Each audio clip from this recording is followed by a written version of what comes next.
Chapter 1. Oh no. How will we get back to Clearview Primary? Asked Isla. I don't know. I wonder why the driver won't drive the boat back to Quail Island, wondered Shan. This is the worst camp ever. I wonder if it will ever come back, Isla said. How are we going to travel back to Rolleston? When Isla looked around, all she could see was her worried classmates and a lonely sea wavering over the deserted horizon. Isla, Homebase 12, Homebase 11 and Homebase 10 were now stranded on Quail Island. That morning, these classes were having a fantastic camp. It was including a day trip to Quail Island, but now the boat trip to take them back to Williston was nowhere to be seen. I'm scared, Chan said worriedly. Me too, Isla whispered. All the boys had eaten all of their lunch at Read and Feed. What were they going to do? Chapter 2. An idea. Well, how are we going to get back to Rolleston? Mrs. Shepherd-Wills asked Mr. G. I don't know, but one of our students must have an idea. After all, our pupils are very smart. We could swim back to Rolleston, Pippa, the best swimmer in the school, said. But our clothes will make us drown, the disappointed teacher, Mrs. Curtis, said sadly. We could take our clothes off, exclaimed the class clown of Homebase 11, Holly Marsh. She calls herself Holly Marshmallow. Don't be silly, Holly. I guess we'll just stay the night. Everyone will choose a buddy to share lunch with, Mr. G said.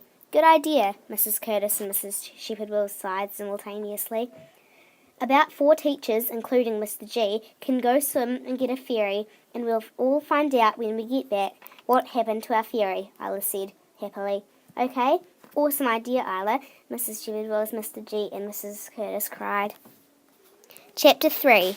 Isla, Shan. You were so smart, Isla, said Shan.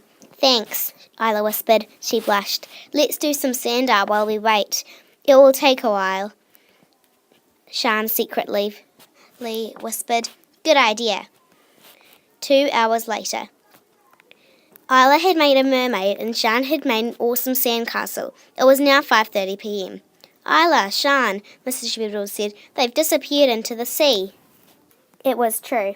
Isla and Shan had completely disappeared in the water.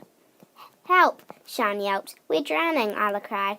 Then Isla disappeared into the water. Ah, my BFF, Shan shouted.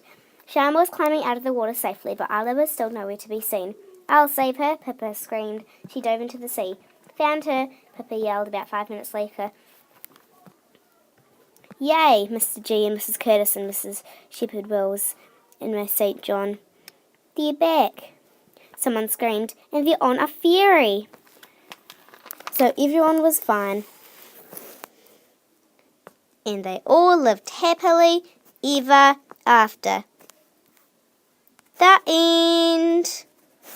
And that was by Isla Holland, Homebase 12. Bye.